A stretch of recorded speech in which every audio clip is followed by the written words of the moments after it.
আসসালামু আলাইকুম সুপ্রিয় শিক্ষার্থীবৃন্দ, আমাদের আজকের 43তম দিনে সবাইকে স্বাগতম। এতদিন পর্যন্ত অর্থাৎ 42টি ক্লাসে 40-এর অধিক দিনে আমরা টেন্স পড়লাম, রাইট ফর্ম অফ ভার্ব পড়েছি, সাবজেক্ট ভার্ব এগ্রিমেন্ট ভয়েস এইগুলি পড়ে শেষ করেছি। সেই সাথে আমরা অনেকগুলি কোটেশন, প্রবাদ, ফ্রেজ অ্যান্ড ইডিয়মস পড়ে ফেলেছি।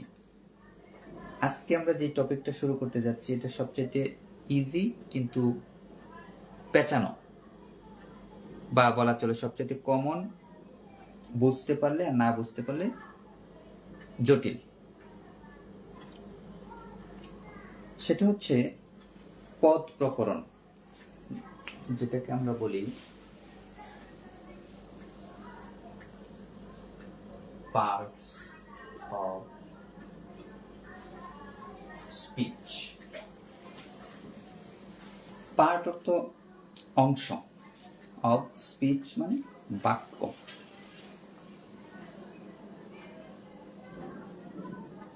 বাক্য এটা সিনোনিম হতে পারে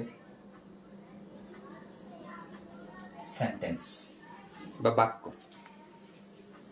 পার্ট অফ স্পিচ হচ্ছে বাক্যের অংশগুলো, আর এটার মূল কাজ হচ্ছে আইডেন্টিফিকেশন, অর্থাৎ বাক্যে কোন শব্দটা কি হিসেবে ব্যবহৃত হয়েছে এটার আইডেন্টিফিকেশনটা আমাদের এক্সামে আসে এবং সব পরীক্ষাতে আসে। অ্যাডমিশন, জব সহ যে কোনো কম্পিটিটিভ এক্সামে এখান থেকে প্রশ্ন অবশ্যই অবশ্যই অবশ্যই আসে। এই জন্য এটা আমাদের খুব গুরুত্ব সহকারে দেখতে হবে।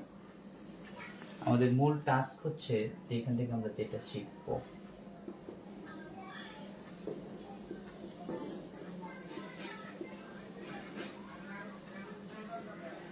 আইডেন্টিফিকেশন। প্রাথমিক ধাপে আমাদের কাজ হবে, প্রথম ধাপে আমরা সহজ বিষয়গুলো শিখব এবং লাস্টের দিকে আবার এই বিষয়টা যখন রিভাইজ দিব তখন ব্যতিক্রম এবং জটিল বিষয়গুলো একটু দেখব। প্রথমে যদি আমরা একেবারে জটিল করে ফেলি তখন দেখা যাবে যে পড়তে ভালো লাগছে না। তো পার্টস অফ স্পিচ কত প্রকার, কি কি, এটা মোটামুটি আমরা সবাই জানি, যেহেতু আমরা সবাই এইচএসসি লেভেলের স্টুডেন্ট। তারপরও আমরা একটু সবকিছুই একেবারে সংক্ষেপে একটু বর্ণনা করব। প্রথম হচ্ছে নাউন থেকে আমরা শুরু করি। এক্স্যাক্টলি পরীক্ষায় যেভাবে থাকে সেই দিকে আমরা যাচ্ছি, ডিটেলস বর্ণনা যাব না। কথা হচ্ছে যে এই সংজ্ঞা আমরা জানি।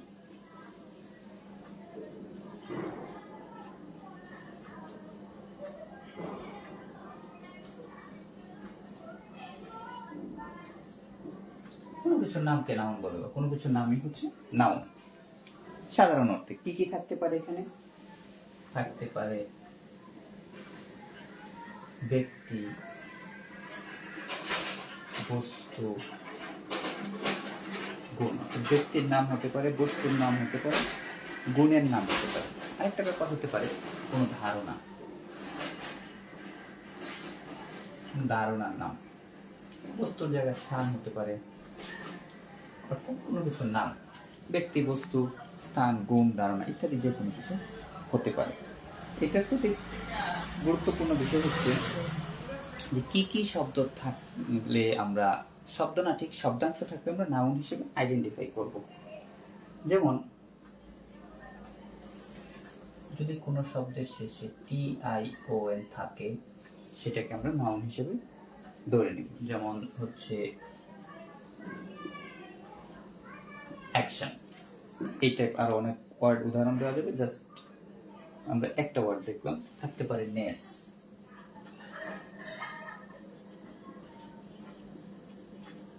কাইন্ডনেস, থাকতে পারে মেন্ট,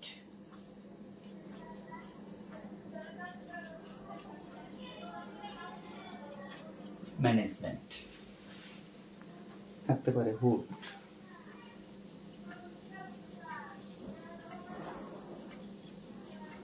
আমরা আজকের জন্য চারটা পড়লাম। অ্যাকশনের TION, NESS, MENT, HOOD, চারটা। এই চারটা ওয়ার্ড যদি কোথাও থাকে কোনো শব্দের শেষে সেটা আমরা নাউন হিসেবে আইডেন্টিফাই করব। বিস্তারিত না দেখেও আমরা বাক্য দেখে যদি এই প্যাটার্ন পাই, সাধারণত এগুলি নাউন হবে, ব্যতিক্রম যদি আমরা বাদ দিই। এখন আমরা যেটা দেখবো যে নাউনের অবস্থান কোন কোন জায়গায়, 3টা অবস্থান আমরা পড়বো আজকে, তারপর বাকিগুলি নেক্সট ক্লাসে দেখবো। প্রথম হচ্ছে সাবজেক্ট।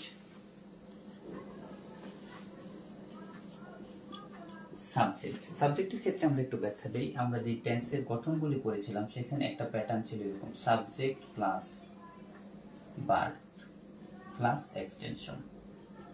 ভার্বের ক্ষেত্রে অক্সিলিয়ারি হতে পারে, মেইন ভার্ব হতে পারে, বা কখনো কখনো দুটোই হতে পারে টেন্স অনুযায়ী। সেই হিসেবে মূল বিষয়টা হচ্ছে প্রথমেই সাবজেক্ট থাকে, তারপর ভার্ব, তারপর এক্সটেনশন। তো নাউনের অবস্থানটা হচ্ছে সাবজেক্টের জায়গায়। যেমন reading is good habit. Reading হচ্ছে ভালো অভ্যাস। এই বাক্যে এই রিডিং হচ্ছে সাবজেক্ট, এটা হচ্ছে ভার্ব। সাবজেক্টের জায়গায় যে শব্দটা, এটা আমরা নাউন হিসেবে আইডেন্টিফাই করব। যদিও বিষয়টা সহজ, কিন্তু যখন এক্সামে আসে অনেক সময় সাবজেক্টটা হিডেন থাকে, একটু পেঁচানো থাকে। সেই ক্ষেত্রে আমাদের আইডিয়াটা ক্লিয়ার রাখতে হবে যে যখনই কোনো শব্দ সাবজেক্ট হিসেবে ব্যবহৃত হবে সেই ক্ষেত্রে সেটা নাউন হিসেবে আইডেন্টিফাই করতে হবে। যেমন রিড মূল শব্দটা যদি আমরা দেখি সেটা ছিল ভার্ব, এখন আইএনজি যুক্ত হয়ে সে নাউন হিসেবে, সাবজেক্ট হিসেবে ব্যবহৃত হয়েছে। নাম্বার 2 যেটা আমরা দেখবো সেটা হচ্ছে অবজেক্ট হিসেবেও নাউন ব্যবহৃত হতে পারে। অবজেক্ট কোথায় বসে? নরমালি আমরা পড়ি সাবজেক্ট ভার্ব প্লাস অবজেক্ট। অনেক সময় অবজেক্ট থাকে, থাকে না, এক্সটেনশনে অবজেক্ট সহই ইনক্লুডেড। মূল কথা হচ্ছে ভার্বের পরে অবস্থান করবে অবজেক্ট। ব্যতিক্রম যদি বাদ দিই, একটু আমরা দেখি। We enjoy reading. একই উদাহরণ দিলাম রিডিং দিয়ে অবস্থানটা বোঝার জন্য। We enjoy reading. যদি আমরা একটু বিশ্লেষণ করি, এটা সাবজেক্ট, এটা ভার্ব, এটা সাবজেক্ট, এটা ভার্ব, এটা অবজেক্ট। যেহেতু আমরা সংজ্ঞায় পড়েছি যে অবজেক্ট হিসেবেও নাউন ব্যবহৃত হতে পারে, সুতরাং এনজয়ের পরে যে অবজেক্ট অর্থাৎ রিডিং ব্যবহৃত হয়েছে সেটাও আমরা পরীক্ষায় আসলে নাউন হিসেবে আইডেন্টিফাই করব। দুইটি অবস্থান গেল। আরেকটা ব্যাপারে করতে পারে, আজকে এই 3টাই করব। Object of preposition. যদি আমরা এখনো প্রিপজিশনে যাইনি, তারপর আমরা প্রিপজিশনে অনেক কিছু জানি যে এই ব্যাপারগুলো প্রিপজিশন। জাস্ট একটা সিম্পল উদাহরণ দিই। হি গোস টু স্কুল। এই ক্ষেত্রে আমরা বাক্যটা যদি দেখি, এইখানে প্রিপজিশন হচ্ছে টু, এটা হচ্ছে প্রিপজিশন। এর পরবর্তী যে ওয়ার্ডটা সেটাকে আমরা নাউন হিসেবে আইডেন্টিফাই করব। অর্থাৎ প্রিপজিশনের পরে যে শব্দ থাকবে এটা প্রিপজিশনের অবজেক্ট হিসেবে ব্যবহৃত হবে, সাধারণত ব্যবহার হয়, এটা আমরা নাউন হিসেবে আনসার দেব। 3টা অবস্থান আমরা বললাম: subject, object, object of preposition. অর্থাৎ 2 নাম্বারটা হচ্ছে বাক্যের অবজেক্ট, আর 3 নাম্বারটা হচ্ছে প্রিপজিশনের অবজেক্ট। আজকে গ্রামার আইটেম এই পর্যন্তই থাকবে। আমরা একটা প্রবাদ দিয়ে ক্লাসটা শেষ করব। খুব চমৎকার প্রবাদ: It is no use crying over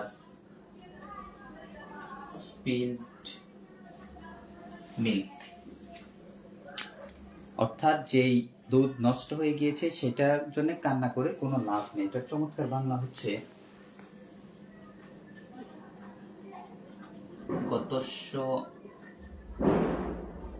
সূচনা নাস্তি। সংস্কৃত ভাষা থেকে সরাসরি নেওয়া, গতস্য সূচনা নাস্তি, অর্থাৎ it is no use crying over spilled milk.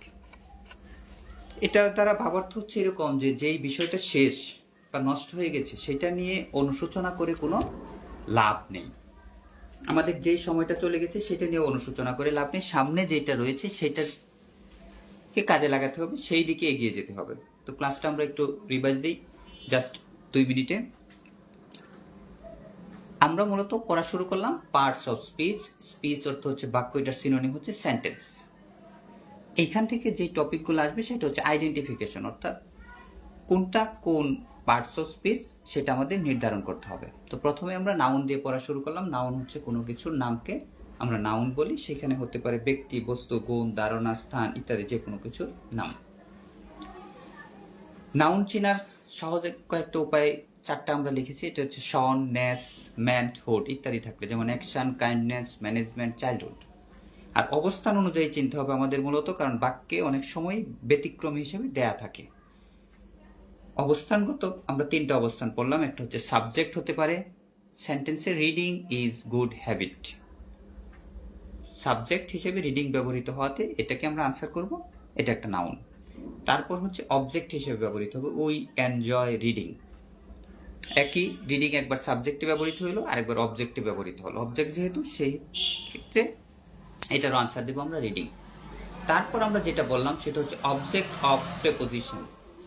He goes to school, টুটা হচ্ছে প্রিপোজিশন, এটার অবজেক্ট হচ্ছে স্কুল, সেই ক্ষেত্রে স্কুল হচ্ছে।